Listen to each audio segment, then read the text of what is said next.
A woman spread toxic chemicals on her husband's mistress's doorknob. That case made it to the Supreme Court, twice. She wasn't charged with assault. She was charged under a treaty written to stop chemical warfare, and the fight over whether that treaty could even apply to her went to the Supreme Court twice. Carol Ann Bond lived in Lansdale, Pennsylvania, with her husband of 14 years. She worked as a microbiologist for a chemical company called Rome and Haas.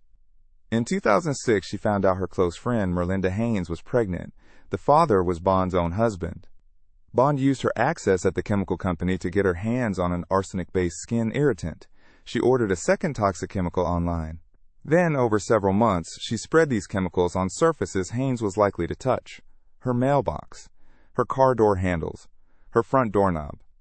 She did this roughly 24 times. Haynes noticed orange powder on her mailbox. She got a minor chemical burn on her thumb. By most accounts, Bond's attempts were amateurish and didn't cause serious harm. Here's the detail that changes everything. Some of the tampering involved Haynes's mailbox. Mail crimes fall under federal jurisdiction, handled by the U.S. Postal Inspection Service. Postal inspectors put Haynes's property under surveillance. They identified Bond as the source. An ordinary neighborhood dispute had just become a federal case. Federal prosecutors had a choice. They could have charged Bond under ordinary Pennsylvania assault law. Instead, they charged her under a federal statute called the Chemical Weapons Convention Implementation Act, a law written to enforce an international treaty banning chemical warfare. Bond pleaded guilty in 2007, but she preserved her right to challenge whether that law should have ever applied to her. She was sentenced to 6 years in federal prison. Here's the part that's stranger than the crime itself. Bond wanted to argue that Congress had no business using an international chemical weapons treaty to reach an ordinary local assault, that doing so violated the 10th Amendment. But first, the Supreme Court had to answer a more basic question: could an individual person even make that argument? Or was that kind of constitutional challenge reserved for state governments alone?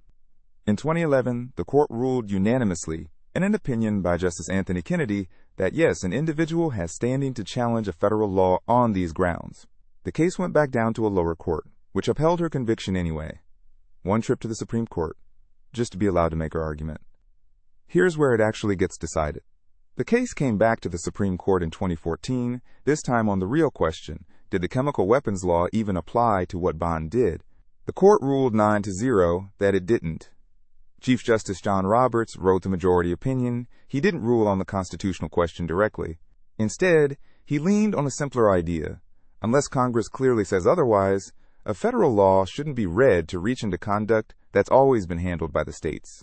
He called what Bond did an unremarkable local offense. Then he wrote the line everyone remembers: the global need to prevent chemical warfare does not require the federal government to reach into the kitchen cupboard or to treat a local assault with a chemical irritant as the deployment of a chemical weapon. Justices Scalia, Thomas, and Alito agreed her conviction should be thrown out, but each of them wrote separately to say the majority had dodged the real fight. They wanted to rule on the Constitution directly and strike the law down, not just quietly narrow how it gets read. 9 justices agreed on the outcome. They didn't agree on why. Carol Bond's case went to the Supreme Court twice. She won, completely, both times. By the time that second ruling came down in 2014, she had already served her full 6 years in prison. The win came. It just came too late to give her back the time. If you want the next hidden clause behind the laws that shape this country, like this video and subscribe. There's a lot more where this came from.